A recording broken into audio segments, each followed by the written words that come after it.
Přemýšleli jste někdy nad tím, že ty nejobyčejnější každodenní činnosti mohou být tichými škůdci pro váš mozek? Nemluvíme tu o ničem extrémním, mluvíme o zvicích, které společnost považuje za naprosto normální a některé dokonce za znak produktivity. Dnes se podíváme na 6 takových návyků a slibuji vám, že alespoň jeden z nich vás přiměje podívat se na svůj denní režim úplně jinýma očima. Náš mozek je neuvěřitelně složitý a přitom také zranitelný orgán. Neustále se mění pod vlivem našich zkušeností a životního stylu. Tomuto fascinujícímu procesu se říká neuroplasticita. Ale právě tato jeho úžasná pružnost ho zároveň činí citlivým na negativní vlivy. To, co děláte dnes, doslova utváří mozek, se kterým budete žít zítra. Pour cette journée du 19 octobre, je vous conseille de prospecter les cassures, les pointes rocheuses et les abords des chenaux plus profonds. Ils seront en regroupement et très actifs. Avec un fond nuageux par moment et des températures douces, ils seront plus enclins à mordre. Sur quoi les débusquer? Le jigging reste une technique redoutable avec des têtes de jig de 7 à 14 grammes et des shad ou grubes de couleur naturelle. Essayez aussi le verre manié ou un rapala de type original floater près du fond, surtout en fin de journée. N'oubliez pas les chaussons d'heure pour repérer ces magnifiques bancs. Et bien sûr, la perche chaude. Ce petit poisson, souvent sous-estimé, peut offrir une pêche incroyable et très ludique, surtout avec les enfants. Cherchez-les dans les baies peu profondes, près des quais, des roches et des herbiers. Ils sont en banc et se déplacent pour se nourrir. Sur quoi les prendre? De simples montages à verre de terre sur un hameçon fin de fer avec un petit plomb fendu ou des micro-leurres souples seront parfaits. Une petite cuillère ultra légère ou un petit twister jaune fluo peuvent aussi faire des merveilles. La clé est la discrétion et la patience, mes amis. Maintenant, passons à l'analyse des conditions, le cœur de notre pronostic. Pour ce 19 octobre 2025, dans la région de Montréal et ses environs, les prévisions météorologiques nous offrent un tableau intéressant. La température de l'air devrait osciller entre 15 et 20 degrés Celsius en journée et descendre à 8 ou 13 degrés la nuit. Ceste, relativement doux pour la saison.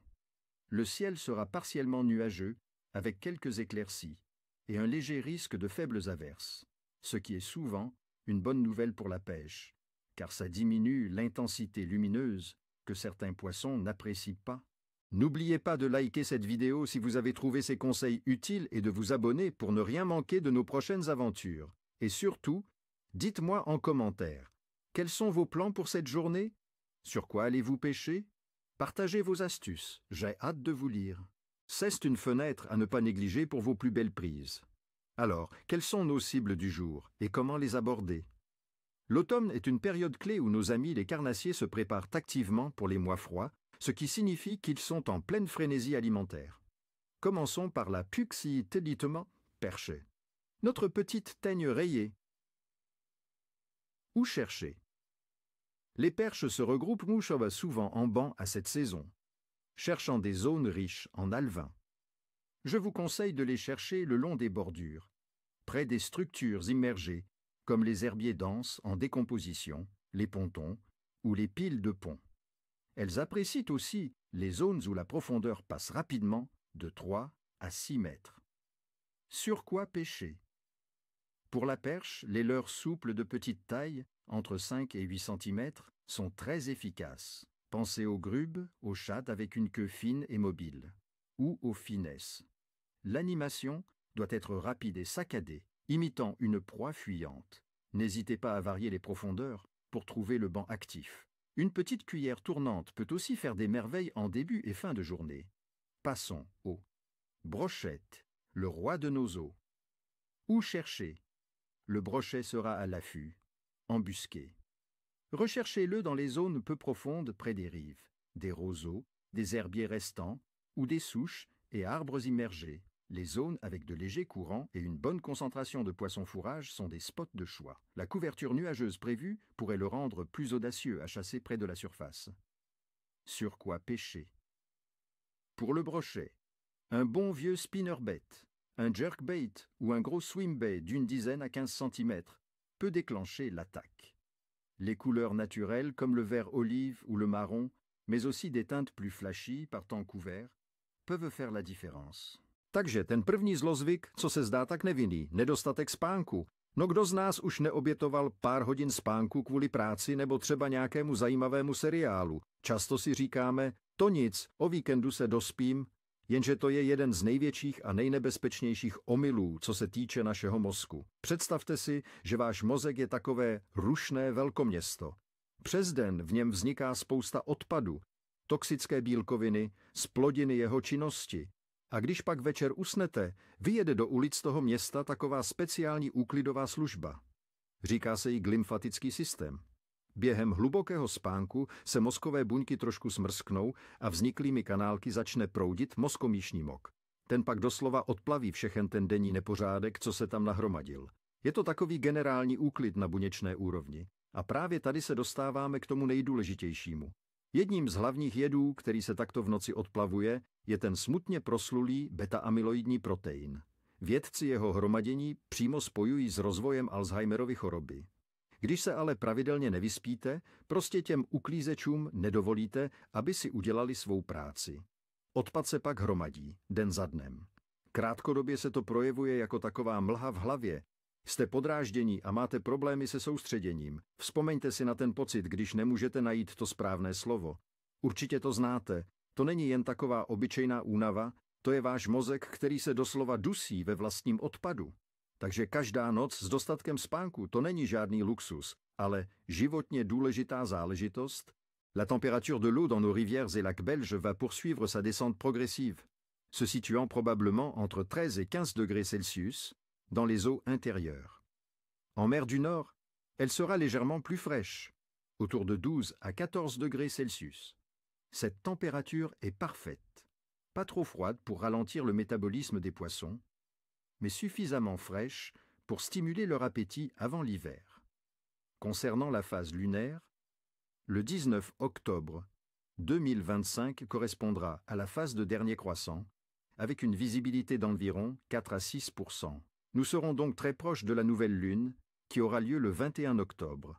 Selon les croyances populaires et mon expérience, la période précédant la nouvelle lune est souvent synonyme d'une activité de pêche modérée à bonne, surtout pour les carnassiers, qui peuvent profiter de la faible luminosité pour chasser.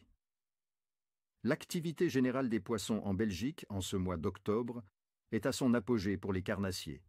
Les poissons blancs, comme le gardon et la brème, s'activent pour faire leurs réserves, ce qui, par ricochet, rend les prédateurs très actifs car ils les chassent. C'est vraiment le genre d'automne. Le brochet, le cendre et la perche seront donc les principales espèces à cibler. Mon pronostic pour ce samedi 19 octobre 2025 est clair. Le clé sera bon à très bon. Surtout pour les carnassiers, l'eau se rafraîchit juste ce qu'il faut, la pression est stable et nos prédateurs ont un appétit d'ogre avant l'hiver. Voilà mes amis, vous avez toutes les cartes en main pour réussir votre sortie de pêche ce 19 octobre. Je vous souhaite à tous une pêche fructueuse et, comme on dit chez nous, ni queue ni écaille. Düşen hava basıncı balıkların koku alma duyusunu keskinleştirebilir ve yemlere daha tepkili olmalarını sağlayabilir. Gasterakafers, su sıcaklığı.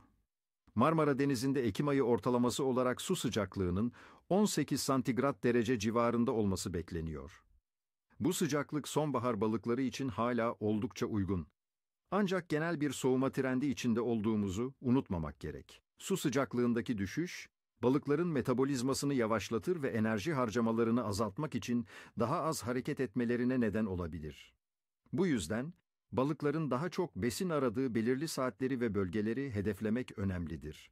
Yıssaravakş, Ay fazı, 19 Ekim 2025 tarihinde, Ay, hilal evresinde olacak ve dolunaydan yeni aya doğru azalan bir seyir izleyecek. Ayın aydınlanma oranı sadece %3 ila %4 civarında olacak. Yeni ay fazına çok yakın olduğumuz bu dönemde, bazı balıkçılık inançlarına göre av verimi düşük olabilirken, bazıları da bu dönemi, özellikle gece avcılığı için güçlü gelgitler nedeniyle verimli bulur. Deneyimlerime göre, yeni aya yakın bu günler, özellikle yırtıcı balıkların yem arayışına girdiği zamanlarda, beklenenden daha iyi avlar sunabilir. Tsakak Kasgaraz Genel Kulev Değerlendirmesi, 19 Ekim 2025 Pazar günü için genel kulev değerlendirmem orta ile kaprisli arasında değişebilir. Hafif yağmur ve serin hava, balıkların genel aktivitesini düşürebilirken, sonbaharın getirdiği göç hareketliliği ve yeni aya yakın dönemdeki potansiyel beslenme artışı, özellikle palamut, lüfer, uskumru ve çipura gibi türler için sürpriz avlar sunabilir. Basınç değişikliklerini iyi takip eden ve doğru taktikleri uygulayan balıkçılar boş dönmeyecektir. Çıksıga kapanış. İşte dostlar, 19 Ekim 2025 Pazar günü için İstanbul ve çevresindeki balık avı tahminimiz bu şekilde. Unutmayın, en kötü av bile iyi planlanmış bir avdan daha keyifli olabilir. Хората се обръщат към светеца с най-съкровените си молби за здраве и изцеление от болести, за плодородие и богата реколта, за закрила на семейството и дома, за благоденствие и душевен мир. Младите девойки шепнат молитви за щастливо замужество, а майките за здравето на своите деца. Вярва се, че молитвите, отправени на този ден към свети Иван Рилски, достигат най-бързо до Бога, защото той е мощен ходата и пред него. В този ден, макар и силно християнизиран, все още могат да се открият отгласи от древни езически вярвания. Почитанието към светеца, който е живял в планината, често се преплита с почитта към планинските духове, към лечебните извори и магическата сила на природата.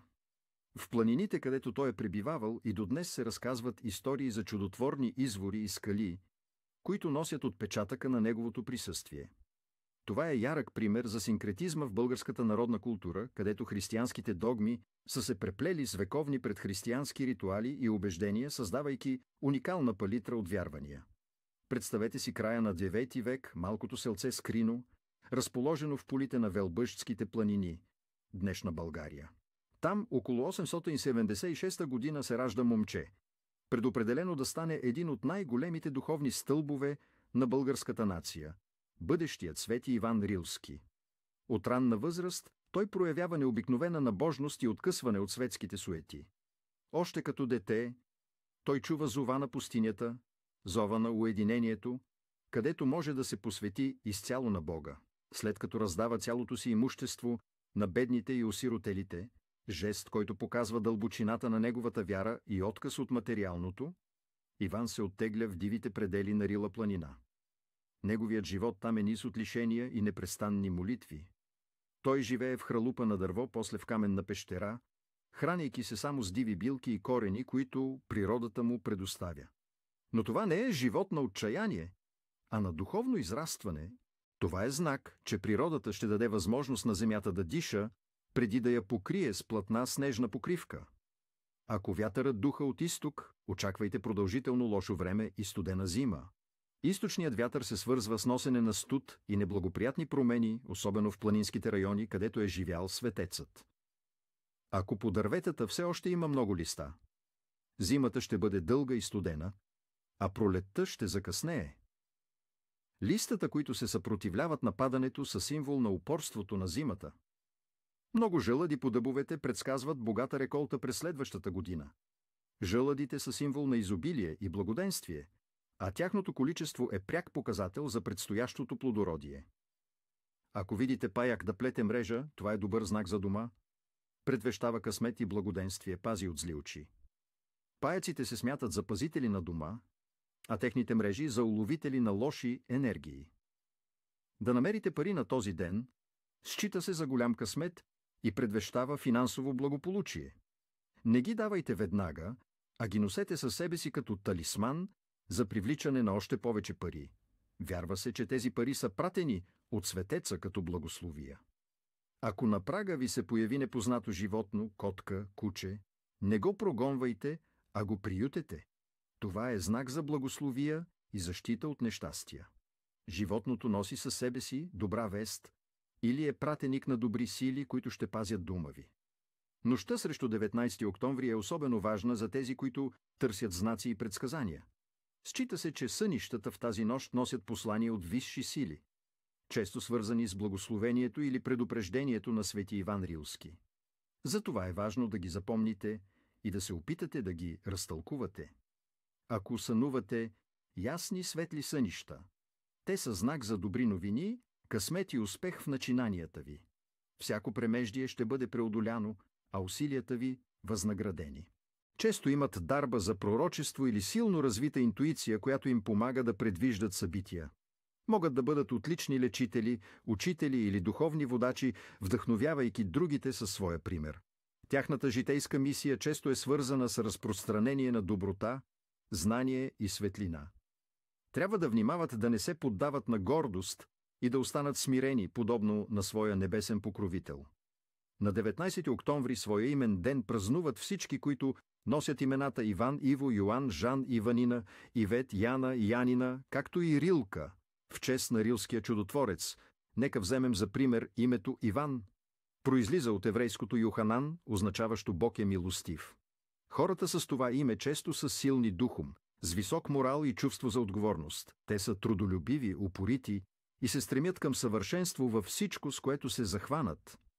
Често са лидери, които вдъхновяват другите със своята харизма и силна вяра в доброто. Макар понякога да изглеждат сурови или непреклонни, в сърцето си носят голяма доброта и състрадание. Под закрилата на Свети Иван Рилски те често вървят по път на духовно развитие и самоусъвършенстване, оставяйки трайна следа след себе си. На този свят ден е изключително важно да спазваме определени традиции и да изпълняваме ритуали, които ще ни донесат благословия, здраве и защита. По този начин ние не само отдаваме почит на светеца, но и се свързваме с древната енергия, която е била предавана от поколение на поколение. Първа – ритуал за здраве и изцеление с вода. Цел – изцеление от болести, предпазване от недъзи, укрепване на духа и тялото. Какво ще ви трябва? Съд с чиста изворна или чешмяна вода. Икона на Свети Иван Рилски, ако имате. Кандило, по желание. Кога и как да се проведе? Рано сутринта на 19 октомври преди изгрев слънце или непосредствено след това. Напълнете съда с вода. Поставете иконата на светеца до съда. Запалете кандило, ако имате. На 19 октомври, когато невидими енергии се преплитат, съществуват строги забрани, чието нарушаване може да донесе нещастие, болести и загуби. Нека ги разгледаме внимателно, за да избегнем нежелани последици. Прави, забрани, свързани с работа и дейности. Строго е забранено да се работи тежка физическа работа. Не трябва да се орат ниви, да се сее, да се копае или да се извършват други изтощителни дейности, които биха нарушили покоя на деня.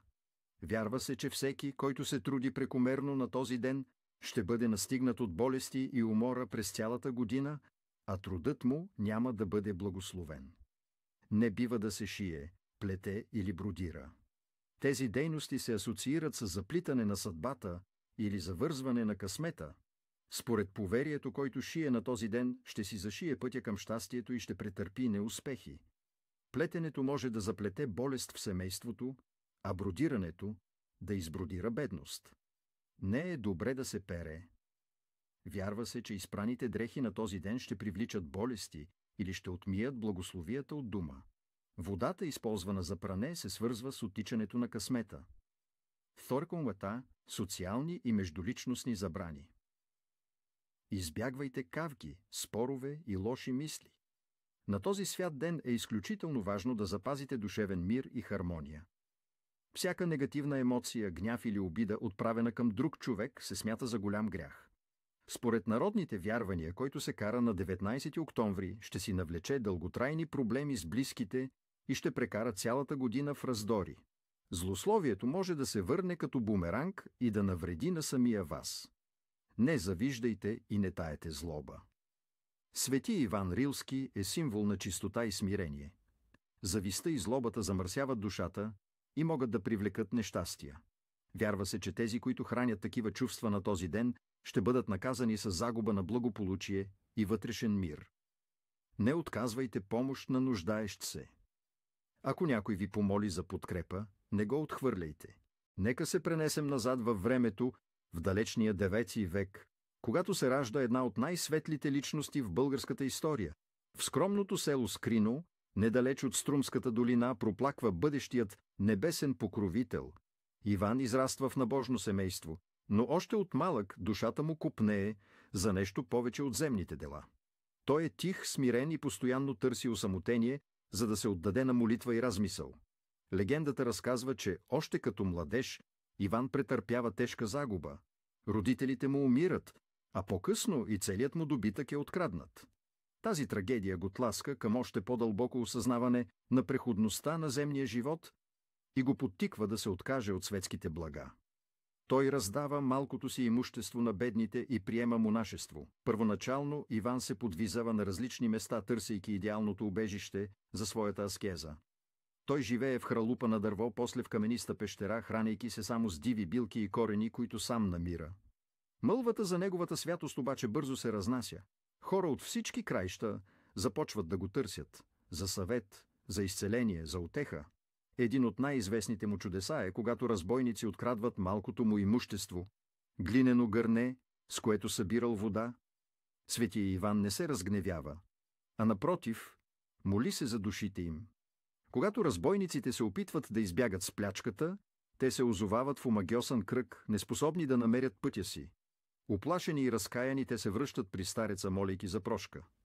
Той ги поучава и ги изпраща по пътя им, а те завинаги се отказват от злодеянията.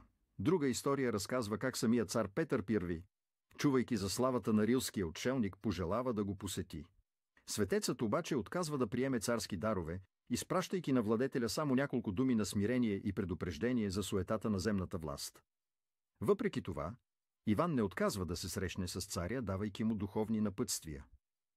Най-дълго и най-плодотворно често са прекрасни слушатели и съветници, към които близките им се обръщат за мъдрост и подкрепа. Носят в себе си едно вътрешно спокойствие и хармония, което ги прави опорна точка за околните. Въпреки че могат да изглеждат отстранени, тяхната отдаденост към хората, които обичат, е безгранична. Именинници. На 19 октомври имен ден празнуват всички, носещи имената Иван, Иво, Ваня и Калоян. Нека Бог дари здраве и благоденствие на всички именици. Иван. Това старославянско име означава милост Божия или Бог е милостив. Хората, носещи това име, са известни със своята сила на духа, упоритост и дълбока вяра. Често са лидери по природа, но не търсят показност, а по-скоро действат като скрити закрилници и мъдри съветници. Те са отдадени на семейството и дома, притежават силна воля и са способни да издържат на всякакви изпитания. Денят на свети Иван Рилски е богат на вековни традиции и ритуали, които са се предавали от поколение на поколение, носейки със себе си надежда, защита и благоденствие. Първа – поклонение и молитва в храма. Цел – да се измоли здраве, закрила и благословение от свети Иван Рилски. Какво е необходимо? Свещи, които да запалите пред иконата на светеца, и чисто сърце. Кога и как се провежда? Рано сутрин на 19 октомври посетете църква или манастир, особено Рилския. Запалете свещ пред иконата на свети Иван Рилски и сведете глава в смирена молитва. Може да прочетете акатист или тропар на светеца. Текст на молитва. О, преподобни отче наш Иване, български чудотворче! Помогни ни грешните със светите си молитви. Изпроси ни от всеблагия Бог здраве и спасение, мир и благополучие на домовете ни. Закрили ни от всяко зло и ни укрепи във вярата, за да вървим по пътя на спасението во веки веков. Амин. Какво да правите след това? След молитвата прекарайте малко време в тишина, размишлявайки за живота и поученията на светеца. Забранено е да се карат и да се влиза в конфликти. Мистична причина и последствия. Денят е за мир и смирение. Караниците привличат негативна енергия и зли духове, които се загнездват в дома и развалят хармонията. Хората вярват, че който се кара на този ден, ще има постоянни раздори в семейството си, а щастието ще го напусне. Душите им ще бъдат неспокойни и измъчвани от раздори. Не бива да се злослови и да се разпространяват клюки. Мистична причина и последствия. Думите имат силна енергия, злословието осквернява душата и привлича проклятия. Преподобни Иван Рилски е бил символ на чистота и мълчание. Нарушителите ще бъдат наказани с загуба на доверие, самота и ще станат обект на чужди интриги. Всяка лоша дума, изречена днес, се връща като бумеранг. Не се препоръчва да се пере или да се прави основно почистване. Мистична причина и последствия. Това действие се свързва с измиване на късмета и благополучието от дома. Смята се, че така се отстранява благодатта, която свети Иван Рилски е изпратил. Ако някой чисти основно, рискува да прогони добрите духове и да привлече болести или безпаричие. Особено забранено е да се простират дрехи на открито след залез слънце. 5. Забранено е да се дава или взима назаем пари или вещи. Мистична причина и последствия. Даването на заем на пари или ценни вещи на този ден може да доведе до отдаване на собствения късмет или привличане на чуждите проблеми. Вярва се, че така се нарушава енергийният баланс и може да настъпи период на финансови затруднения или загуби. 6. Не бива да се ловува или убива животни без нужда. Мистична причина и последствия. Светецът е живял в хармония с природата и всички живи твари. Убиването на животни за развлечение на този ден е проява на жестокост и неуважение към Божието творение.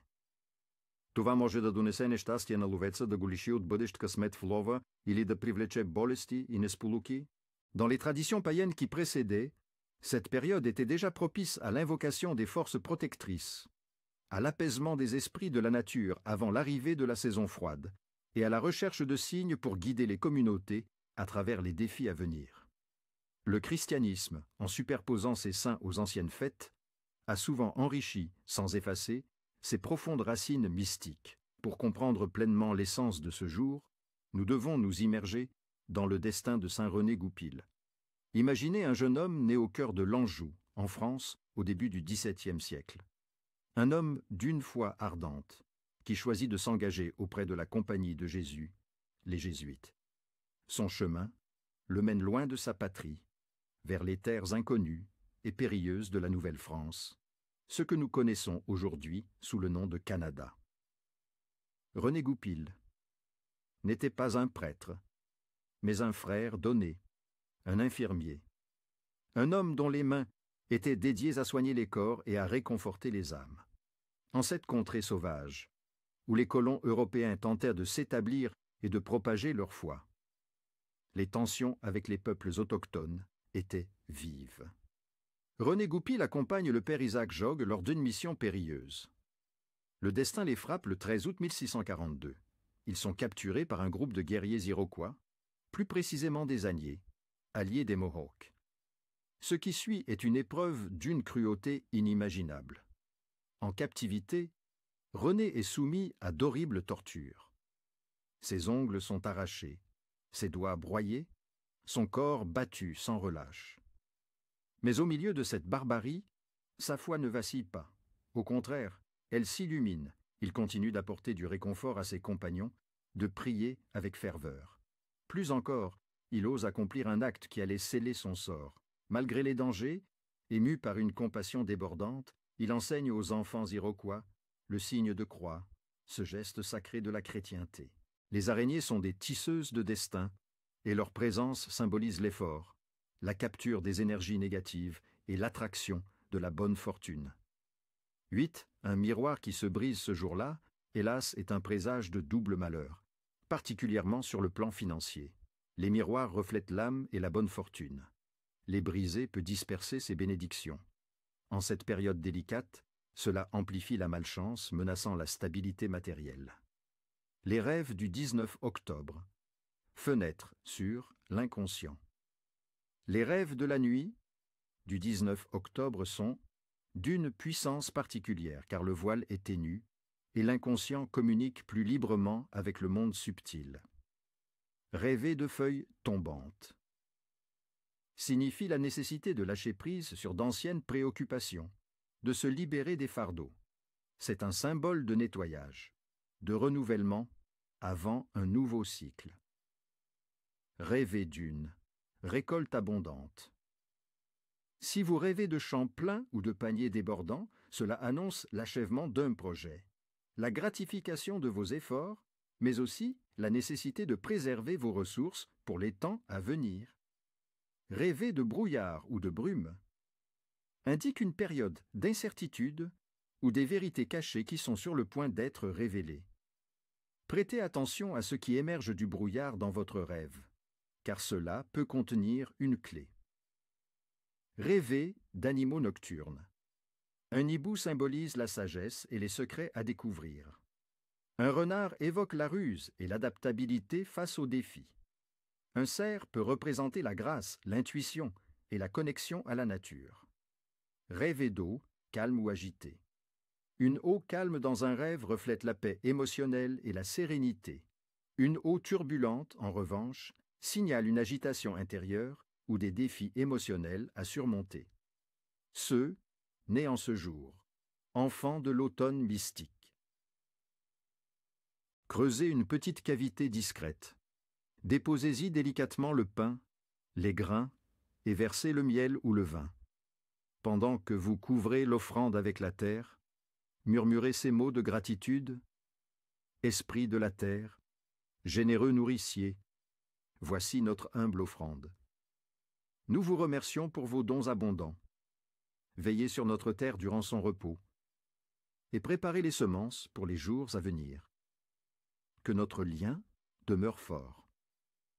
Après le rituel, laissez l'endroit en paix. Cette offrande nourrit non seulement la terre, mais aussi le lien spirituel qui vous unit à elle. 3.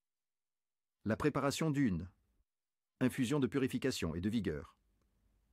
Objectif : nettoyer le corps et l'esprit des résidus de la saison passée, renforcer l'immunité en prévision des rigueurs de l'hiver et attirer la vitalité. Ce dont vous aurez besoin : des feuilles de thym frais ou séchées pour la purification et la force, des écorces d'orange bio pour la vitalité et la joie, et quelques clous de girofle pour la protection et la chaleur. Quand et comment le faire ? Portez de l'eau à ébullition. Dans une tasse, placez une cuillère à café de thym, un petit morceau d'écorce d'orange et 2 ou 3 clous de girofle. Versez l'eau chaude et laissez infuser pendant 5 à 7 minutes, en couvrant la tasse pour que les essences ne s'échappent pas. Pendant l'infusion, visualisez toutes les énergies négatives quitter votre corps et votre esprit. Après le rituel, buvez cette infusion lentement, savourant chaque gorgée, et ressentez la chaleur se répandre en vous, vous purifiant et vous fortifiant. Vous vous sentirez renouvelé, prêt à affronter les mois plus froids avec vigueur et sérénité. Les douceurs et saveurs d'automne. Tradition culinaire. En ce jour, du 19 octobre, la table se pare de saveurs réconfortantes, célébrant les dernières largesses de la terre avant l'hiver. Les déranger sans raison valable ce jour-là perturbent leur cycle naturel et, par extension, l'équilibre de la nature elle-même. C'est un signe de non-respect envers le monde végétal, qui est un puissant allié. Conséquence. Cela pourrait nuire à la croissance future de vos plantes et de votre jardin, symbolisant un coupage de votre propre vitalité, de votre abondance, ou même des liens familiaux. La nature pourrait vous rendre ce manque de respect. 5. Ne laissez pas de miroir face à une fenêtre ouverte pendant la nuit. Mystical reason. Les miroirs sont considérés comme des portails vers d'autres dimensions ou des collecteurs d'énergie. Avec le voile amincissant de l'automne, un miroir orienté vers l'extérieur, la nuit pourrait agir comme une porte ouverte attirant des esprits errants, des entités ou des énergies indésirables directement dans votre foyer. Conséquence. Cela pourrait perturber le sommeil des habitants, provoquer des cauchemars, créer une atmosphère pesante et attirer des influences négatives qui pourraient s'installer dans la maison. 6. Évitez de commencer de grands projets ou de signer des contrats importants. Mystical reason. Ce jour est propice à la contemplation, à la finalisation des tâches et à la préparation, non aux nouveaux commencements audacieux. Les énergies sont trop incertaines et changeantes pour assurer la réussite d'entreprises majeures. Conséquence. Les projets entamés ce jour-là pourraient y rencontrer des obstacles inattendus, des retards ou un échec pur et simple. Les contrats signés pourraient se révéler désavantageux ou entraîner des complications inattendues. 7. Ne balayez pas la poussière vers la porte après le coucher du soleil. Mystical reason. La poussière, dans de nombreuses traditions, est associée à la richesse et aux bénédictions accumulées dans le foyer. A teď se pojďme podívat, co nám to vlastně leží na talíři. Druhý zlozvyk je naše slabost pro sladkosti a všechno to průmyslově zpracované jídlo. Croissant k snídani, sladký jogurt jako svačinka, pizza k večeři. Zní to povědomě, viďte? Staráme se o to, jak vypadáme, ale už málo kdy přemýšlíme nad tím, co se v tu chvíli děje v naší hlavě. Pokaždé, když do sebe dostanete něco s velkým množstvím cukru, spustíte v těle a hlavně v mozku skutečný zánět.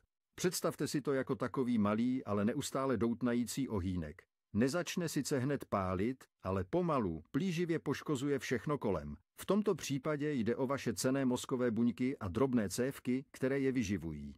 A právě tenhle ohníček je jednou z hlavních příčin toho, čemu se říká mlha v hlavě. Když se cítíte bez nálady, nemůžete se soustředit a i ty nejjednodušší věci vám připadají jako obrovský problém. To ale není lenost. To váš mozek bije na poplach, protože veškerou energii spotřebovává na boj s tím plíživým zánětem. Dlouhodobě navíc taková strava výrazně zvyšuje riziko vzniku demence, tedy stařecké zapomnětlivosti. Každý sladký zákusek navíc je taková malá cihlička, kterou si stavíte zeď, za kterou se vám jednoho dne můžou ztratit vlastní vzpomínky. Takže až si příště budete vybírat mezi jablkem a nějakou tou sladkostí, vzpomeňte si, že nekrmíte jen svůj žaludek, ale hlavně svůj mozek. Эта температура комфортна для большинства видов рыб, стимулируя их к активному питанию. Они не уходят на глубокие ямы полностью, но уже начинают предпочитать более стабильные слои воды – фаза Луны. А вот здесь, друзья, есть нюансы. 19 октября 2025 года. Это 28-й лунный день, фаза убывающей Луны. Освещенность составит всего около 4%. Луна будет находиться в знаке весов. Многие рыболовы считают, что такая фаза Луны почти новолуния может сделать клев довольно капризным. Рыба может быть менее активной, а ее периоды жора будут короткими. Поэтому, друзья, не отчаивайтесь, если клев будет слабым в начале дня. Иногда в такие дни рыба активизируется ближе к закату. Общая активность рыбы. В целом, друзья, исходя из всех данных, я бы оценил клев как хороший, но капризный. Хороший, потому что осенний жор еще в силе, и рыба активно питается. Капризный из-за фазы Луны и возможной переменчивости в поведении. Основные виды, такие как карась, карп и мандариновый окунь, будут активны, но потребуется подобрать ключик к их настроению. Щука и сом также могут проявить активность, особенно если вы попадете на их короткие выходы. В это время года рыба стремится набрать вес, и это значит, что при правильном подходе у вас есть все шансы на отличный улов. Ну что ж, друзья, надеюсь, этот прогноз был для вас полезен. Желаю вам ни хвоста, ни чешуи на 19 октября. Обязательно подпишитесь на канал, поставьте лайк, чтобы не пропустить новые видео, и, конечно, поделитесь в комментариях. Какие ваши любимые осенние приманки в Шанхае? Удалось ли вам поймать что-то интересное в похожую погоду? До встречи на водоемах, и помните, terpение и правильный подход всегда вознаграждаются. İşaretler perdesi. Geleceğin fısıltıları.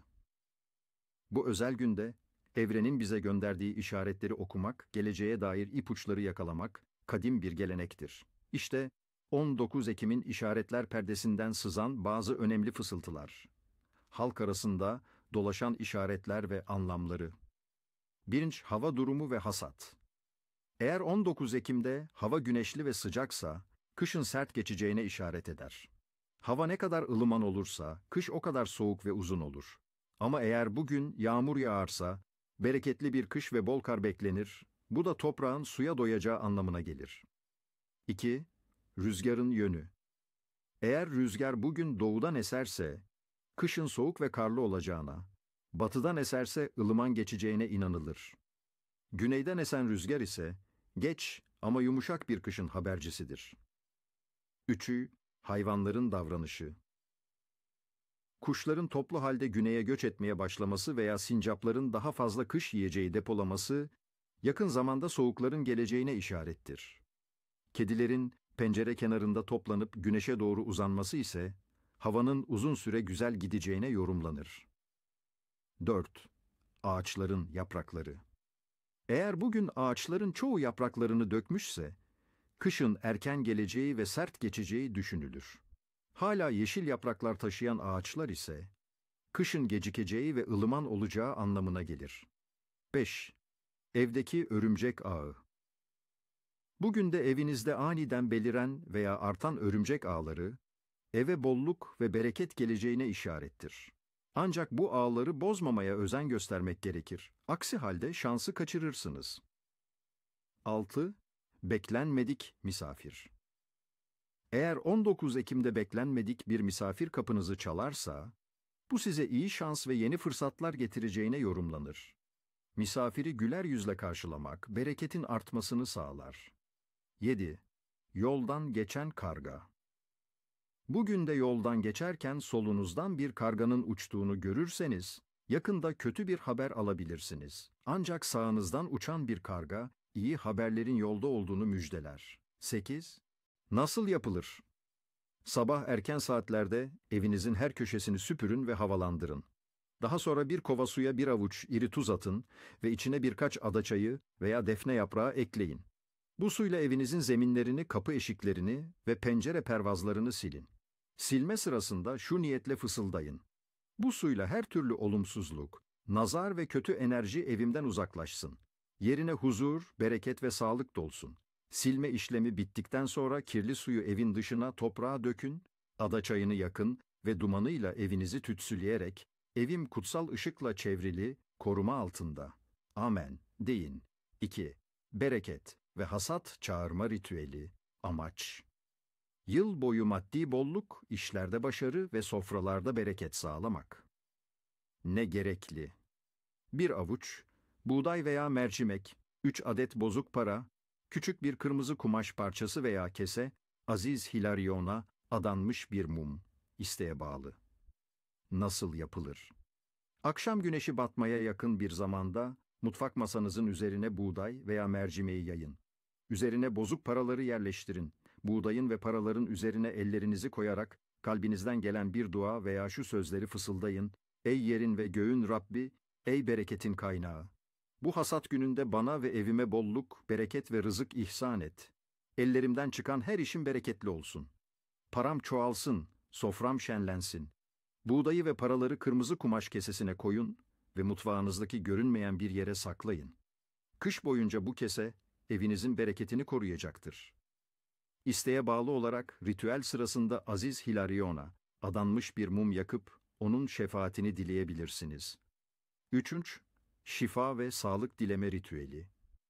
Amaç: hem kendi sağlığınız hem de sevdiklerinizin sağlığı için şifa dilemek ve hastalıklardan korunmak. Ne gerekli? 1 bardak temiz su, 1 defne yaprağı, küçük bir beyaz mum. Nasıl yapılır? Sessiz bir odada oturun. Yabani hayvanlara zarar vermeyin.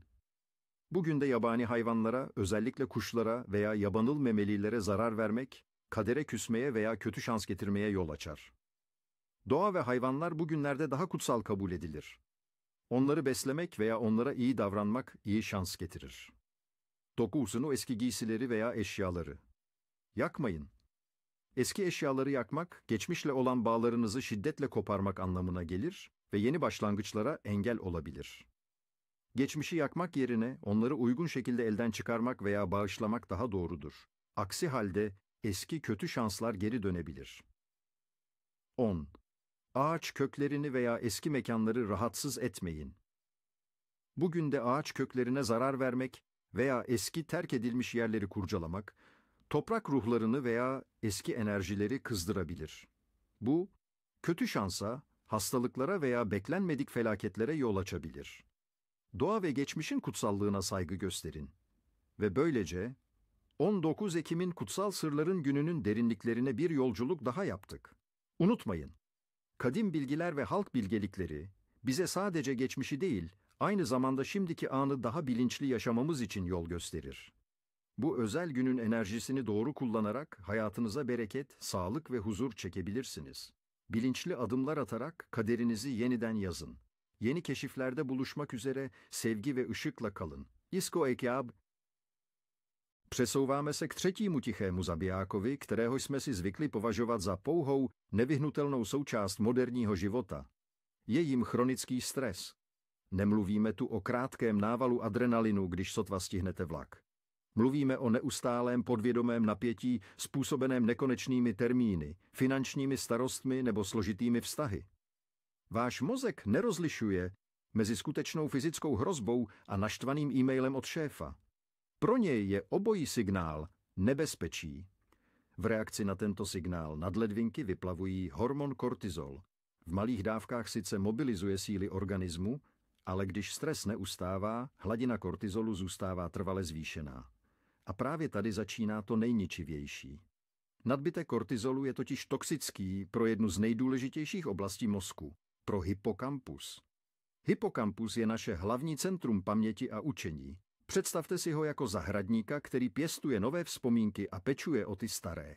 A právě pro tohoto zahradníka je kortizol jako kyselý déšť. Poškozuje a ničí neuronové spoje a z dlouhodobého hlediska může vést k tomu, že se hypokampus doslova zmenší, uschne. Proto se nám v obdobích silného stresu tak špatně učí nové věci a tak snadno zapomínáme na ty staré. Nejsme jenom unavení, náš mozek utrpí skutečné fyzické poškození. Diese sinkenden Temperaturen führen dazu, dass sich die Sprungschicht auflöst und sich die Wasserschichten durchmischen. Das kalte Oberflächenwasser sinkt ab und verdrängt wärmere Schichten nach oben.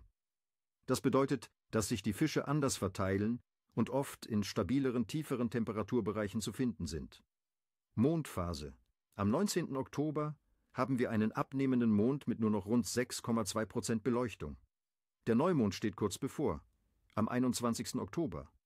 Viele Angler schwören darauf, dass die Tage um Neumond oft die besten für die Fischerei sind, da die geringe Helligkeit des Mondes die Fische, besonders Raubfische, aktiver macht und sie sich weniger scheu verhalten. Der Mond steht im Sternzeichen Waage, was laut Mondkalender einen Lichttag bedeutet. Allgemeine Fischaktivität. Insgesamt ist die Fischaktivität am 19. Oktober für Raubfische als gut bis mäßig einzuschätzen. Die Fische sind im Vorwinterfressrausch, um sich Fettreserven anzulegen. Hecht, Egli und Zander sind besonders aktiv und hungrig. Salmoniden wie Äschen und Saiblinge sind ebenfalls sehr aktiv. Friedfische wie Karpfen werden etwas träger, fressen aber noch sporadisch, besonders an den wärmeren Tageszeiten. Die Wetterumstellung könnte für ein launisches Beißverhalten sorgen, was Geduld erfordert, aber die allgemeinen Bedingungen für den Herbstfang sind vielversprechend. Gesamtprognose. Kläf. Gut bis mäßig. Das Wetter mit bewölktem Himmel und wechselhaftem Druck erfordert Anpassungsfähigkeit. Doch die sinkenden Wassertemperaturen und der nahende Neumond treiben die Raubfische zur Futteraufnahme an. Die Fischaktivität für Hecht, Egli und Zander ist hoch, während Friedfische etwas zurückhaltender sein könnten. Der Tag bietet gute Chancen für zielgerichtetes Angeln mit der richtigen Taktik. Taka. Abschluss. Karena disitulah mereka menemukan banyak mangsa dan tempat berlindung. Gunakan umpan hidup seperti ikan kecil atau udang atau potongan ikan. Teknik bottom fishing atau jigging perlahan akan memberikan hasil terbaik. Terakhir. Ikan. Layang. Spesies ini aktif di musim transisi seperti sekarang. Cari mereka di lapisan air tengah hingga atas, sering bergerombol di perairan terbuka atau sekitar pelabuhan. Untuk layang, jig kecil, pancing garong, atau umpan irisan ikan sangat direkomendasikan. Teknik drifting atau jigging ringan akan sangat cocok. Sekarang, mari kita analisis kondisi umum yang akan mempengaruhi perjalanan memancing kita. Analisis. Cuaca. Pada tanggal 19 Oktober 2025, di banyak wilayah Indonesia, terutama Jabodetabek, kita akan menghadapi cuaca yang cukup menantang. Berpotensi terjadi hujan badai di siang hari dengan kemungkinan hujan mencapai 65%. Kemudian berawan di malam hari dengan 25% kemungkinan hujan. Suhu udara akan berkisar antara 26 hingga 33 derajat Celcius. Kelembaban udara cukup tinggi, sekitar 75%. Ini adalah masa transisi dari musim kemarau ke musim hujan, jadi perubahan cuaca bisa sangat cepat dan tak terduga. Angin kencang juga mungkin menyertai badai dan ini perlu kita waspadai. Fluktuasi tekanan atmosfer yang terjadi saat badai bisa membuat ikan kurang aktif dan lebih cenderung mencari perlindungan di kedalaman atau struktur yang stabil. Namun, ada triknya, teman-teman. Setelah hujan reda, kadar oksigen di permukaan air bisa meningkat drastis. Ini seringkali memicu ikan predator untuk berburu dengan sangat agresif. Suhu air. Suhu air laut di perairan Indonesia secara umum cenderung hangat, berkisar di antara 28 hingga 30 derajat Celcius pada bulan Oktober ini. Maksud saya, klaimnya bisa tiba-tiba sangat agresif, terutama setelah hujan atau saat tekanan atmosfer stabil sementara. Namun, Di tengah badai, klaim akan sangat sulit dan ikan cenderung bersembunyi. Jadi, bersiaplah untuk menghadapi kondisi yang berubah-ubah, teman-teman. Jadi, teman-teman, tetaplah semangat dan jangan menyerah. Ingat kata pepatah, tak ada ikan yang tak bisa dipancing, hanya pemancing yang kurang sabar. Semoga beruntung dan nihil ekor, nihil sisik. Jangan lupa tinggalkan jejak kalian di kolom komentar. Sudahkah kalian punya pengalaman seru dengan klaim di cuaca seperti ini? Bagikan trik kalian, ya.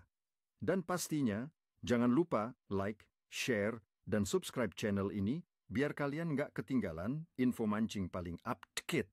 Manchmal wird sie als Prinzessin oder als edle Jungfrau beschrieben, die sich einem Prinzen verweigern sollte, der ihr nicht würdig war, oder die einem heidnischen König versprochen wurde. Die Legende besagt, dass sie sich auf eine Pilgerreise begab, um ihre Jungfräulichkeit zu bewahren und ihren Glauben zu festigen. Sie sammelte um sich eine Schar von Gefährtinnen, deren Zahl in der Überlieferung wundersam wuchs, von 11 auf 1100 und schließlich auf 11.000 Jungfrauen. Eine wahrhaft unfassbare Zahl, die die Größe ihres Martyriums unterstreichen sollte. Ihre Reise führte sie über das Meer, den Rhein hinauf, bis sie schließlich in Köln anlangten. Doch die Stadt war in jener Zeit von den Hunnen belagert, wilde Horden, die vor nichts zurückschreckten. Ursula und ihre Gefährtinnen weigerten sich, ihrem Glauben abzuschwören und sich den Hunnen zu unterwerfen. Was dann geschah, war ein grausames Gemetzel. Die 11.000 Jungfrauen, darunter auch Ursula, wurden barbarisch ermordet. Doch mitten in diesem Blutbad geschah ein Wunder. Ursula, die letzte Überlebende, weigerte sich, den hunnischen Anführer zu heiraten, der von ihrer Schönheit betört war. Sie blieb ihrem Glauben treu bis zum Tod und wurde von einem Pfeil durchbohrt. Ihre reine Seele stieg gen Himmel empor, und in diesem Augenblick sollen die Hunnen von panischer Angst ergriffen worden sein und die Stadt fluchtartig verlassen haben, ohne sie weiter zu plündern. Die Einwohner Kölns, die dies miterlebten, begruben die Märtyrerinnen mit großer Ehrfurcht. Das Feld, auf dem sie starben, wurde zu einer heiligen Stätte.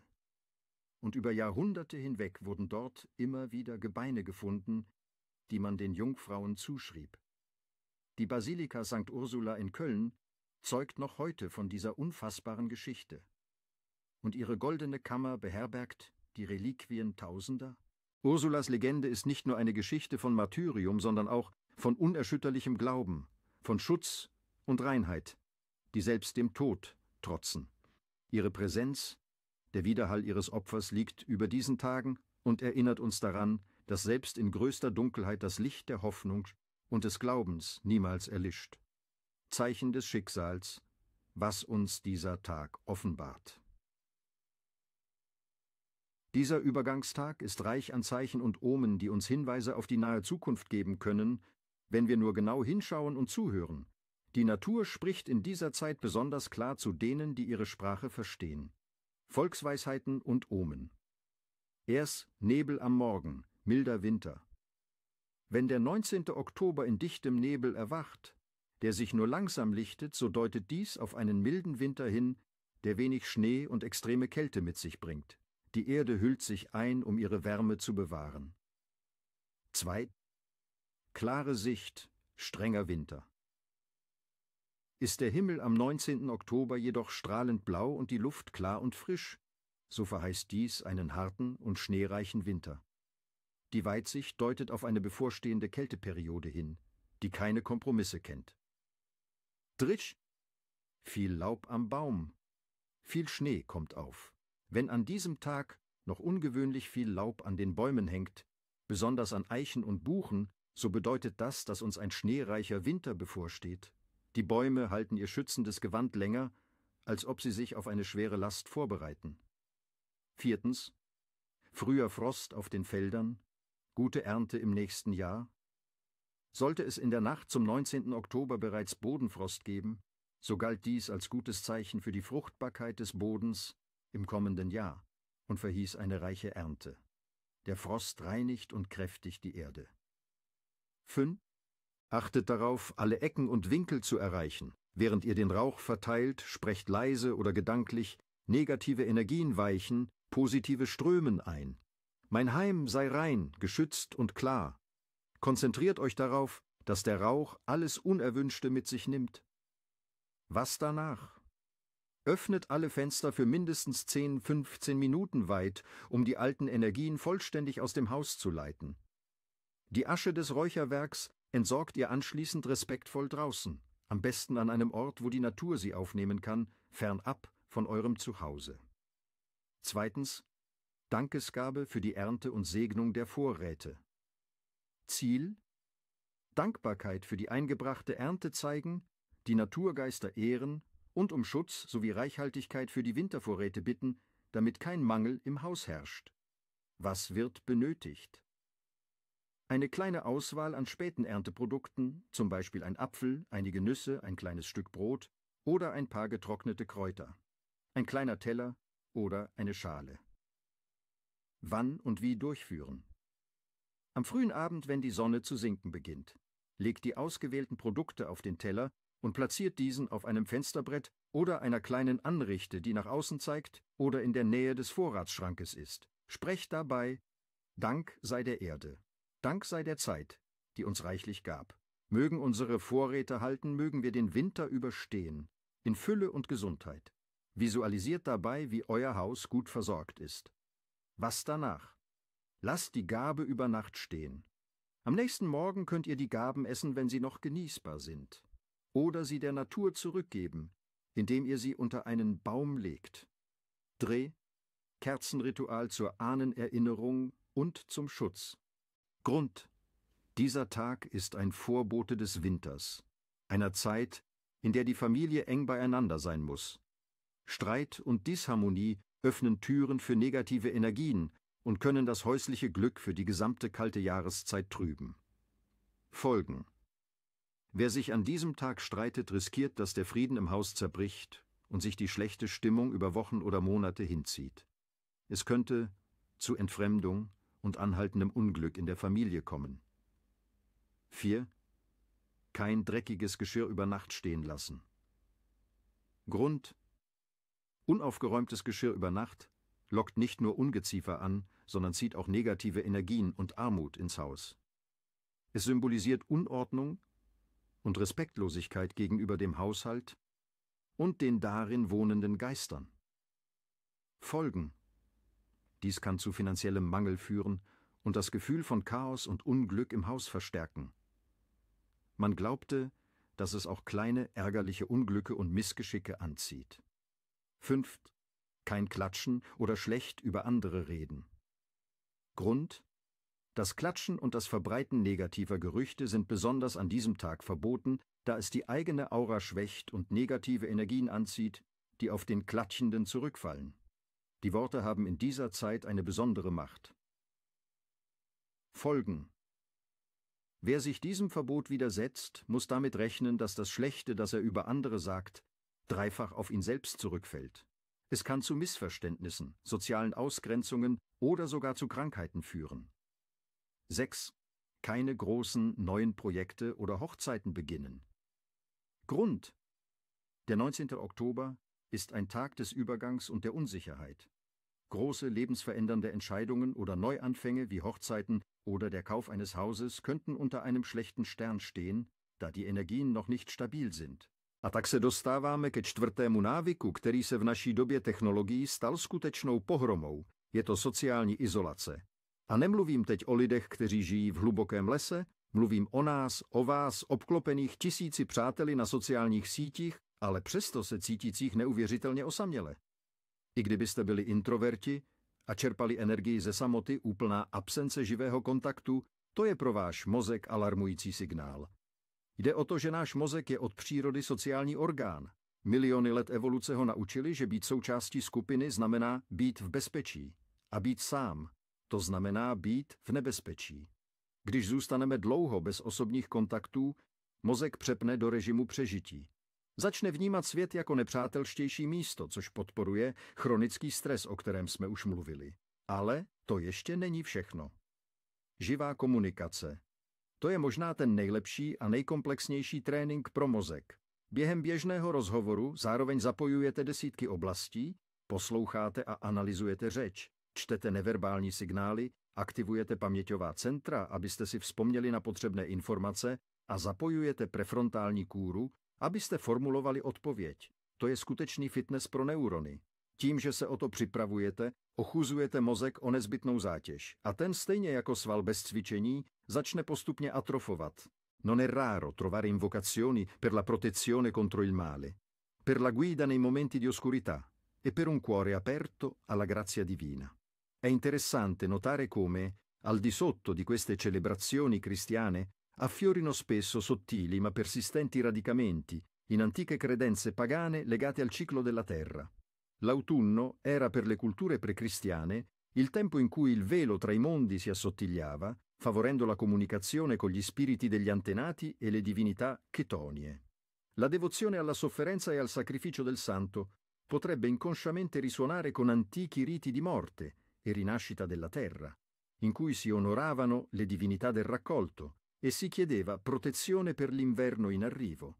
Così, mentre si onora San Paolo in alcuni angoli della cultura popolare, persistono ancora sussurri di antichi culti dedicati alla protezione dei semi, alla fertilità della terra e alla rassicurazione contro le forze oscure che si credeva si manifestassero con maggiore audacia in questo periodo di transizione. Ma chi era veramente questo uomo straordinario? Permettetemi di raccontarvi la sua storia, una leggenda intrisa di fede e miracoli che risuona ancora oggi. Paolo Francesco Danei nacque ad Ovada, in Piemonte, il 19 ottobre 1694. Fin dalla giovane età manifestò una profonda inclinazione alla vita spirituale, un'anima ardente, assetata di verità divine. La sua infanzia fu segnata da visioni mistiche e da una profonda sensibilità verso la sofferenza altrui, quasi un presagio della sua futura missione. Immaginate un giovane Paolo, ancora ragazzo, che si ritira in luoghi solitari per pregare, che si priva del necessario per aiutare i poveri, con un fuoco sacro che ardeva nel suo cuore, incompreso da molti, ma guidato da una forza interiore inarrestabile. Si racconta che un giorno, mentre predicava in una chiesa affollata, una donna muta ritrovò improvvisamente la parola, gridando di gioia e lodando Dio per la grazia ricevuta tramite il santo. In un'altra occasione, durante una carestia, le sue preghiere portarono ad un'abbondante pioggia che salvò i raccolti o che moltiplicò miracolosamente il cibo per i suoi confratelli affamati. Le sue profezie erano spesso precise e la sua capacità di leggere nei cuori delle persone era leggendaria. Egli non cercò mai la gloria personale. Ogni miracolo, ogni conversione era per lui un segno della bontà di Dio. Morì a Roma il 18 ottobre 1765, proprio alla vigilia della sua nascita terrena, dopo una vita interamente dedicata all'amore di Dio e del prossimo. Fu canonizzato da Papa Pio IX nel 1867. La sua eredità spirituale continua a vivere attraverso i passionisti e in tutti coloro che trovano conforto e ispirazione nel suo esempio di fede e compassione. La sua storia ci ricorda che anche nei tempi più bui, la luce della speranza può brillare più forte che mai. Ora, lasciamo per un momento la storia e volgiamoci ai segni di destino che questo giorno può rivelare, a chi sa interpretare i messaggi celesti e terreni. Segni di destino. Presagi e misteri del 19 ottobre. Le tradizioni popolari sono ricche di presagi e il 19 ottobre non fa eccezione. Ascoltate attentamente perché la natura e il quotidiano ci parlano se solo sappiamo cogliere i loro messaggi. Le previsioni di cielo e terra.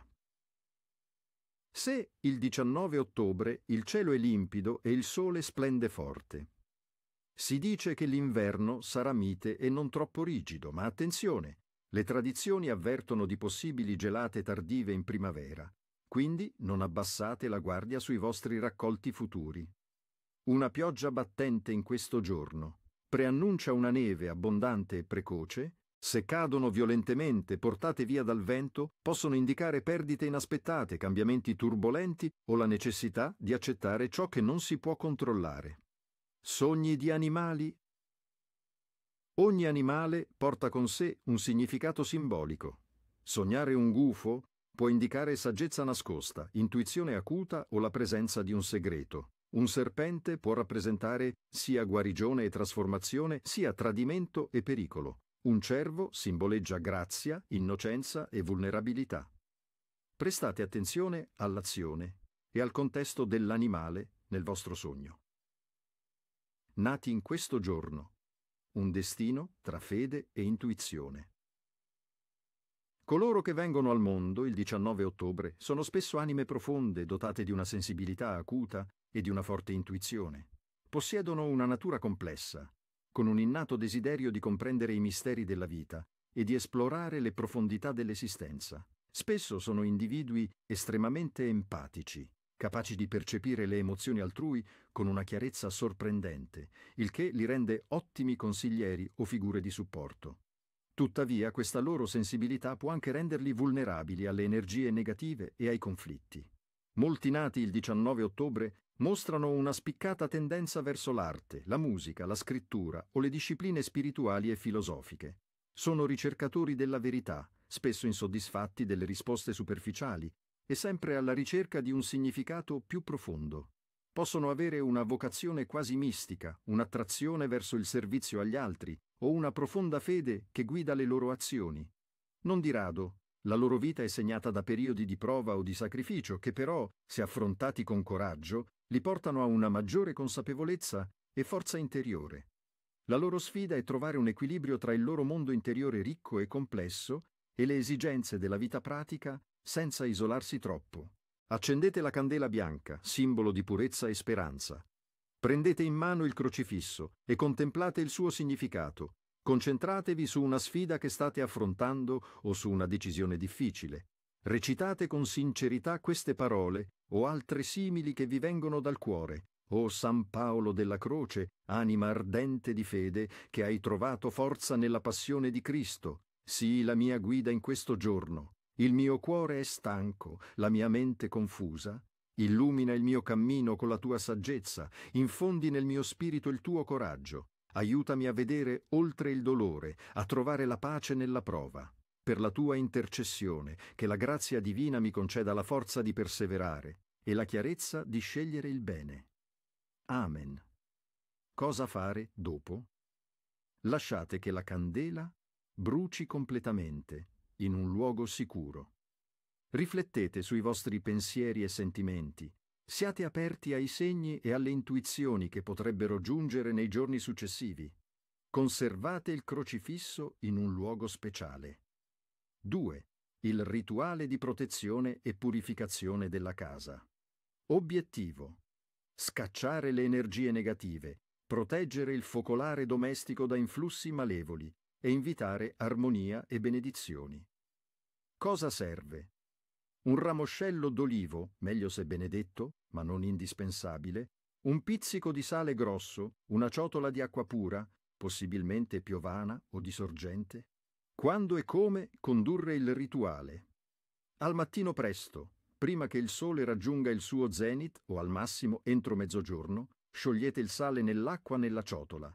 Immergete il ramoscello d'olivo e, iniziando dalla porta d'ingresso e procedendo in senso orario attraverso tutte le stanze, spruzzate delicatamente l'acqua salata negli angoli di ogni stanza, sui davanzali delle finestre e sulle soglie delle porte.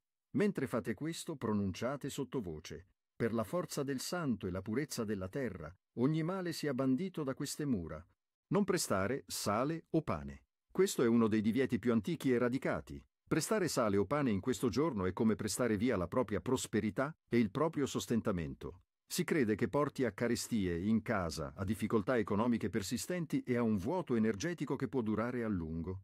L'atto di donare è ben diverso dal prestare, che implica un ritorno. Qui si spezza un equilibrio. Se qualcuno chiede, è meglio donare senza aspettarsi nulla in cambio. 2.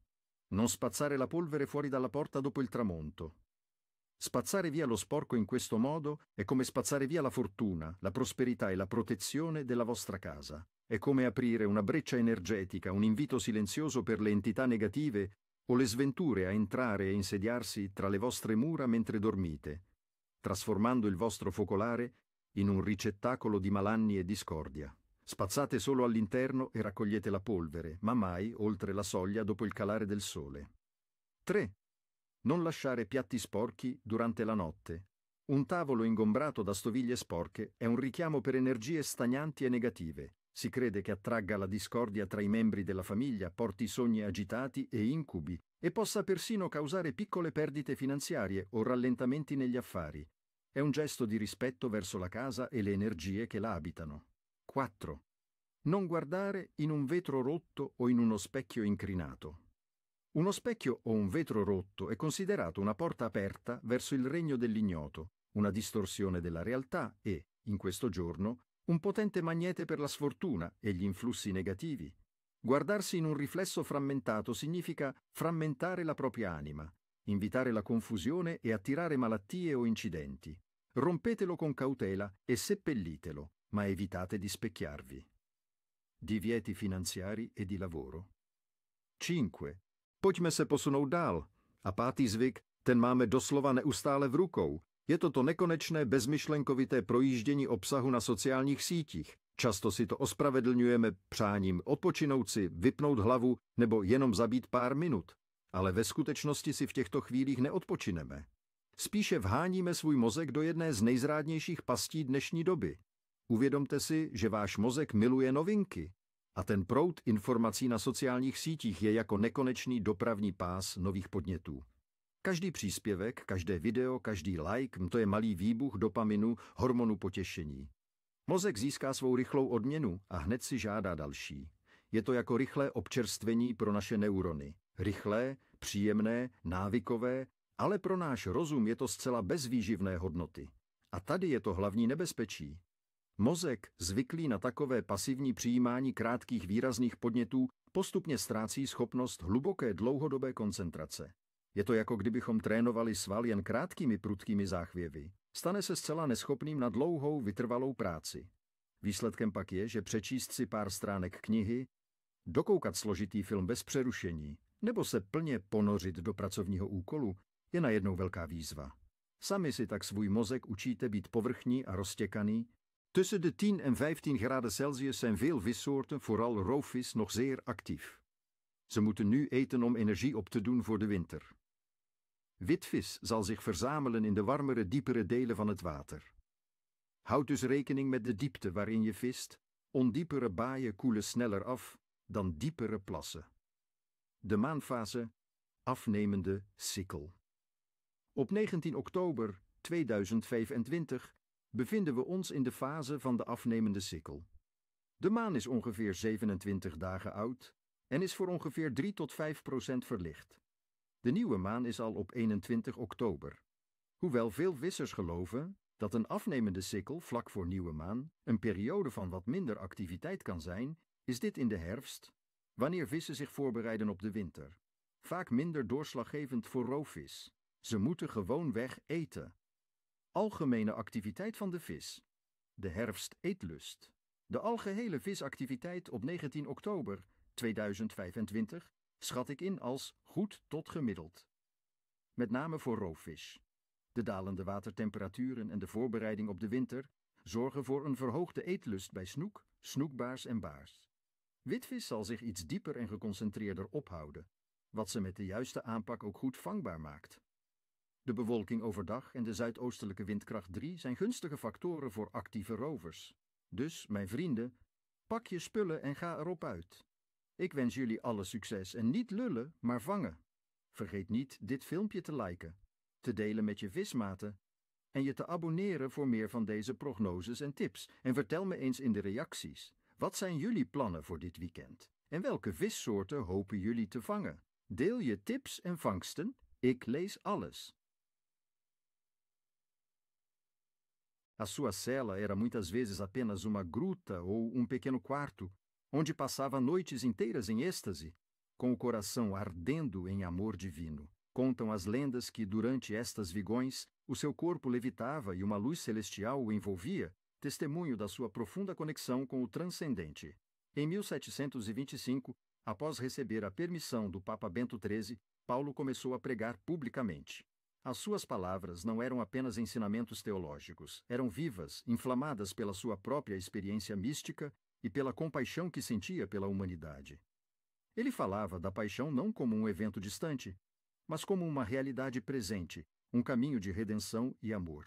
As multidões acorriam para ouvi-lo, cativadas pela sua simplicidade, pela intensidade da sua fé e pelos milagres que o acompanhavam. Dizem que São Paulo da Cruz possuía o dom da cura. Histórias narram como ele impunha as mãos sobre os doentes e muitos eram instantaneamente curados de suas enfermidades mais graves. Um relato fascinante fala de uma mulher que estava à beira da morte, desenganada pelos médicos. Desesperada, a família recorreu a Paulo, que, com uma oração fervorosa e um gesto simples, a trouxe de volta à vida, para espanto de todos. Outra lenda conta que ele conseguia acalmar tempestades, abençoando as águas e os céus com o sinal da cruz, trazendo bonança onde antes reinava o caos. A sua missão culminou na fundação dos Passionistas, uma ordem dedicada à memória da paixão de Cristo, através da oração, da penitência e da pregação. Os Passionistas, com o seu hábito preto e o emblema do coração de Jesus e da cruz, espalharam a mensagem de Paulo por toda a Europa. Ele faleceu em 1785, aos 81 anos, deixando um legado de santidade e um exemplo de como a fé pode mover montanhas. Sonhar com um caminho desconhecido. Sugere que você está à beira de uma nova fase na vida, cheia de descobertas e talvez de desafios. Mantenha a mente aberta e esteja pronto para o inesperado. Sonhar com fogo brando e controlado. Representa paixão, transformação interior e a força para superar adversidades. É um sinal de que sua chama interna está viva e potente.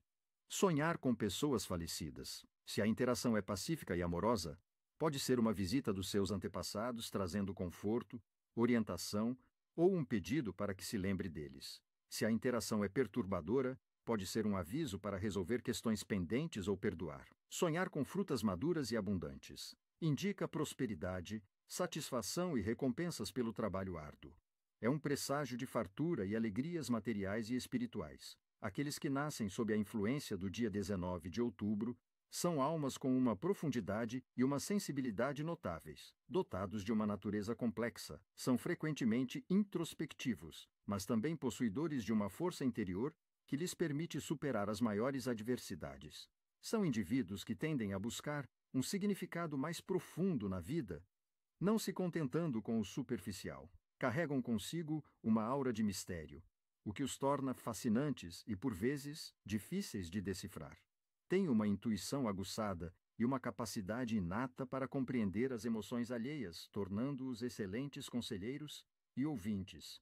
A sua lealdade é feroz, mas também esperam a mesma dedicação dos outros. No entanto, podem ser propensos à melancolia ou a momentos de isolamento, necessitando de tempo para recarregar as suas energias. A sua jornada de vida é muitas vezes marcada por transformações significativas, como a própria estação em que nascem, levando-os a reinventar-se e a evoluir constantemente.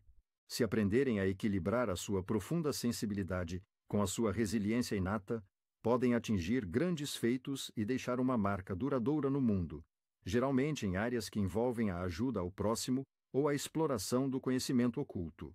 Neste dia, celebramos o dia do nome de vários santos e figuras históricas que partilham a essência da fé e da resiliência. Entre os nomes que se destacam estão São Paulo, São João de Brebeuf, São Isaac Jogues, Santa Laura de Córdova e Santa Varus. Vamos dedicar uma breve menção a São Paulo. Não o apóstolo, mas a figura que hoje honramos, São Paulo da Cruz. Aqueles que levam este nome, por vezes, herdam um pouco da sua dedicação e da sua capacidade de sacrifício. São pessoas que podem ser vistas como pilares de fé ou convicção em suas comunidades, com uma alma disposta a lutar pelo que consideram justo e verdadeiro, muitas vezes de forma silenciosa, mas persistente. O dia 19 de outubro, com a sua energia de recolhimento e preparação, é ideal para rituais que fortalecem o espírito, protegem o lar e preparam o caminho para o futuro. 1. O ritual da bênção, das provisões e do lar. Objetivo: assegurar a abundância, a proteção contra a escassez e purificar o ambiente do lar antes da chegada do inverno. O que é necessário? Uma vela branca, um pequeno cesto ou tigela com frutos secos, nozes, avelãs, castanhas, algumas sementes, grão de bico, lentilhas e um pouco de sal grosso, um ramo de alecrim ou arruda, um copo de água limpa. Quando e como realizar? Ao anoitecer, depois do jantar. Escolha um local tranquilo na sua casa, preferencialmente na cozinha ou na sala de jantar. que são o coração do lar. Acenda a vela branca, simbolizando a luz divina e a pureza. Coloque o cesto ou tigela com as provisões no centro da mesa. Most, pratos com abóbora. A abóbora, outro presente do outono, é ingrediente-chave em sopas, purés e até doces. A sua cor dourada e o seu sabor adocicado trazem calor e conforto e é vista como um símbolo de prosperidade e saúde. Sopa de abóbora com feijão ou pão e abóbora moranga assada são muito comuns. Vinho novo. É a época de provar os primeiros vinhos da nova safra. O vinho é um símbolo de alegria, de celebração e da vida que se renova a cada ciclo. Brindar com vinho novo é uma forma de honrar a colheita e desejar boa sorte para o ano que se aproxima. Pão caseiro. Cozer pão em casa neste dia é uma forma de garantir que o alimento nunca faltará. O aroma do pão fresco, a textura quente e a partilha familiar são rituais que invocam a fartura e a união. Neste dia de energias cambiantes, certos atos podem perturbar o equilíbrio e atrair infortúnios. Os antigos sabiam que respeitar os não era tão crucial quanto seguir os sim. 1. Proibições domésticas e pessoais. Não varrer a casa após o pôr do sol. Acredita-se que varrer a casa à noite neste dia é varrer a sua sorte para fora, convidando a escassez e afastando as boas energias. As migalhas e a sujidade da casa representam a sua riqueza e bem-estar. Ao varrê-las no escuro, você pode estar a expulsar a prosperidade. As velhas superstições diziam que espíritos domésticos que protegiam o lar poderiam ser ofendidos e partir, deixando a casa desprotegida. Não cortar o cabelo ou as unhas, fazer isso neste dia é considerado um ato que diminui a sua força vital e a sua conexão com a terra. Acreditava-se que o cabelo e as unhas continham parte da sua energia e que cortá-los num dia de recolhimento espiritual os enfraquecia, tornando-o mais vulnerável a doenças e perdas. Para alguns, é como cortar os laços com a sua própria sorte i saúde. A nakonec, šestá věc, která se tváří jako čistě duševní práce, je sedavý způsob života. Můžete hodiny řešit složité úkoly, psát kód, nebo se učit jazyky s pocitem, že cvičíte mozek. Ale když se vaše tělo přitom nehýbe, prokazujete svému nejdůležitějšímu orgánu medvědí službu. Zamyslete se nad tím. Mozek dospělého člověka váží jen asi 2% celkové tělesné hmotnosti, ale spotřebuje až 20% veškerého kyslíku a glukózy, které do těla přijímáme. Je to neuvěřitelně hladový orgán. A kdo mu to jídlo dodává? No přece náš krevní oběh. Když hodiny sedíte, krevní oběh se zpomaluje. K mozku se dostává méně kyslíku a živin. Je to jako zkoušet nastartovat silné sportovní auto na velmi nekvalitní palivo. Pojede sice, ale s potížemi a rozhodně ne naplno. Ale je tu ještě jeden hlubší mechanismus. Během fyzické aktivity se v našem těle vytváří speciální látka, mozkový neurotrofický faktor, zkráceně BDNF. Vědci mu říkají hnojivo pro neurony. Tento protein stimuluje růst nových nervových buněk, posiluje stávající spojení mezi nimi a chrání mozek před stárnutím. Když jen sedíte, dobrovolně připravujete svůj mozek o toto nejdůležitější hnojivo, čímž ho odsuzujete k pomalému chřadnutí. Teraz sa ponorme do fascinujúceho príbehu muža, ktorý dal tomuto dňu jeho kresťanský význam. Svätého Pavla od kríža. Predstavte si malého Giovanniho Battistu Daneiho, narodeného v roku 1694 v severnom Taliansku. Už ako dieťa prejavoval neobyčajnú zbožnosť a hlbokú náklonnosť k modlitbe. Jeho detstvo bolo poznačené vnútorným bojom medzi svetskou kariérou, ktorú mu ponúkal otec, a silným volaním Boha. Giovanni sa od útleho veku cítil priťahovaný k utrpeniu Krista, k jeho paší. Nebol to len teologický pojem, ale živá, pulzujúca realita, ktorú cítil v hĺbke svojej duše. Mal 26 rokov, keď zažil mystické videnie. Vo sne sa mu zjavila Panna Mária a ukázala mu odev, čierny habit s bielým krížom a symbolom srdca Ježišovho. A vyzvala ho, aby založil nový rád. Tento odev mal byť symbolom jeho budúcej kongregácie, ktorá sa mala venovať hlásaniu umúčenia Krista. Bol to moment, ktorý navždy zmenil jeho život. Giovanni sa zriekol všetkého svetského, prijal meno Pavol od kríža a začal viesť asketický život, plný modlitieb a pokánia. Jeho sny neboli len vízie, ale silné duchovné skúsenosti, ktoré ho viedli k založeniu spoločenstva utrpenia Ježiša Krista, pasionistov. Ich poslaním bolo, a stále je, rozímať o Kristovom umúčení a hlásať ho ako najväčší prejav Božej lásky k ľuďom. Pavol od kríža cestoval po Taliansku, kázal, spovedal a zakladal komunity. Jeho slová boli plné síly a presvedčenia, dotýkali sa srdc a menili životy. Hoci bol často chorý a trpel mnohými ťažkosťami, nikdy sa nevzdal. Jeho život bol neustálym svedectvom o sile viery a obety. Hovorí sa, že dokázal konať zázraky, vyliečiť chorých a predpovedať budúcnosť. Zomrel v roku 1795 a jeho odkaz žije dodnes.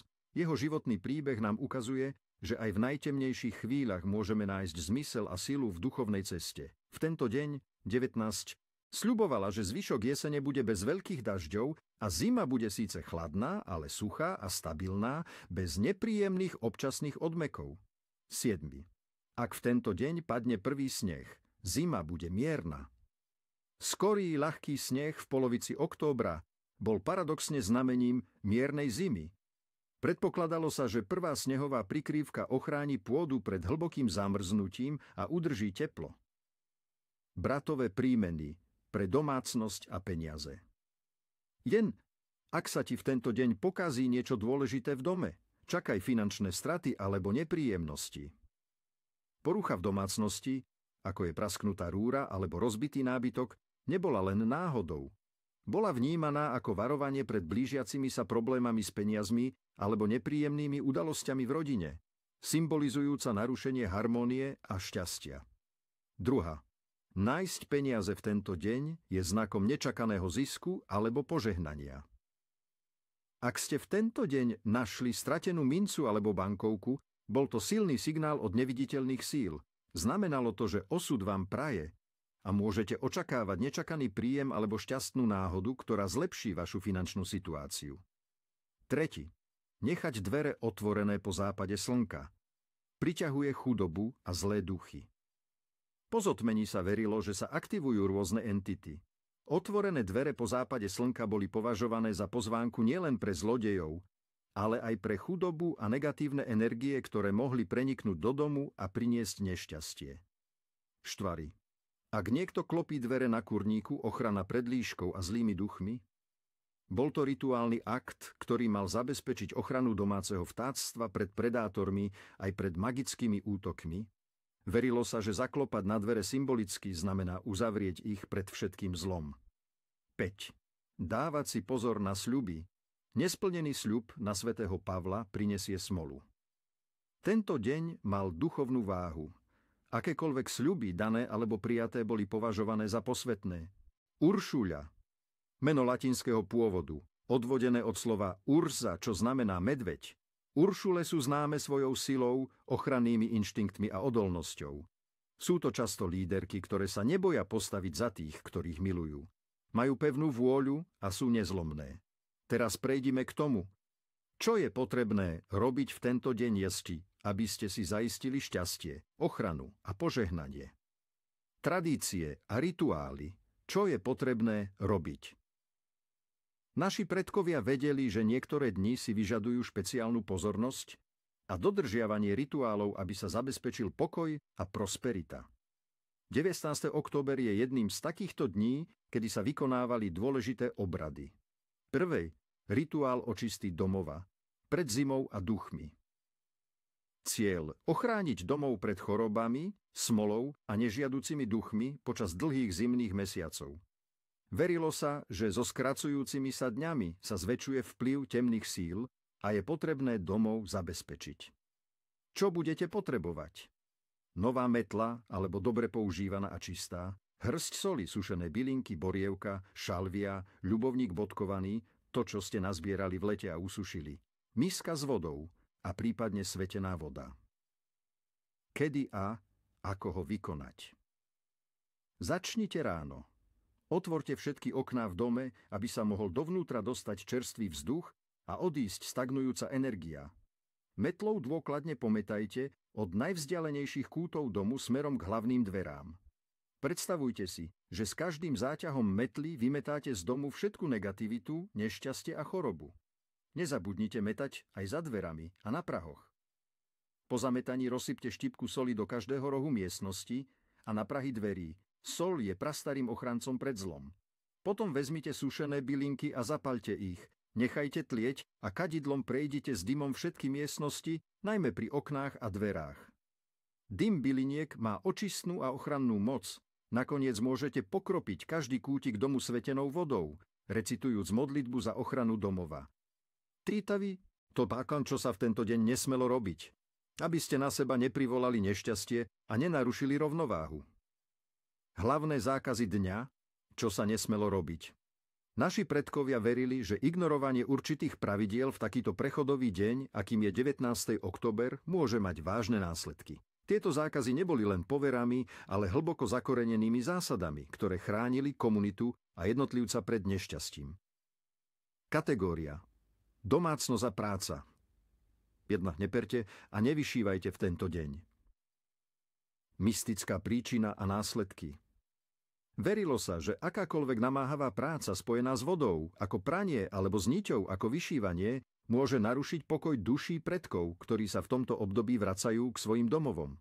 Pranie môže odplaviť šťastie z domu a spôsobiť finančné straty. Vyšívanie môže zamotať osud, priniesť komplikácie do budúcnosti alebo symbolicky zviazať požehnanie. Ženy, ktoré tento zákaz porušili, riskovali, že ich práca bude márna alebo že im prinesie smútok. Druhá. Nevynášajte smeti po západe slnka. Mystická príčina a následky. S prichádzajúcim súmrakom sa hranice medzi svetmi stenčovali. Vynášanie smetí po zotmení bolo považované za extrémne nebezpečné, pretože ste mohli nechtiac vyhodiť svoje šťastie, blahobyt alebo dokonca prilákať nežiaduce entity do svojho domova. Smeti boli symbolom starého a nepotrebného a ich odstránenie po zotmení mohlo otvoriť dvere pre smolu a chudobu, ktorá by si našla cestu do vášho obydlia. Treť. Neodkladajte dôležité domáce práce, najmä tie súvisiace s prípravou na zimu. Mystická príčina a následky.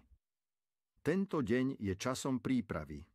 Odkladanie úloh, ako je oprava rozbitých vecí, spracovanie poslednej úrody alebo čistenie komína, bolo vnímané ako nedbalosť, ktorá môže mať vážne dôsledky. Verilo sa, že takáto nedbalosť pozýva do domu neporiadok, choroby alebo dokonca nedostatok potravín a tepla počas zimných mesiacov. Nech je váš život naplnený pochopením a úctou k neviditeľnému. Ďakujem vám, že ste boli so mnou na tejto ceste. Do skorého videnia pri ďalšom objavovaní tajomstiev. Das Tit je plani. Poďme sa podívať trochu hlouběji na problém nedostatku spánku, protože se za ním skrývá jeden velmi rozšířený a nebezpečný mýtus. Mnozí upřímně věří, že si mohou dohnat zmeškaný spánek o víkendu. 5 dní dřít do úmoru, spát jen 5 hodin. A pak se v sobotu válet v posteli až dopoledne a je to. Rovnováha je prý zase v pořádku. Bohužel, váš mozek takhle nefunguje. Představte si, že jste si zapomněli vzít důležitý lék. Přece si pak nebudete brát dvojitou dávku další den, abyste to dohnali. S mozkem je to stejné. Glymfatický systém, naše vnitřní úklidová služba, pracuje podle přesného nočního rozvrhu. Každá zmeškaná směna je nenahraditelná ztráta. Toxiny, které nebyly odvedeny, nikam nezmizí. Zůstávají a hromadí se. Navíc pokus dospat se rozladí vaše vnitřní hodiny neboli cirkadiální rytmy.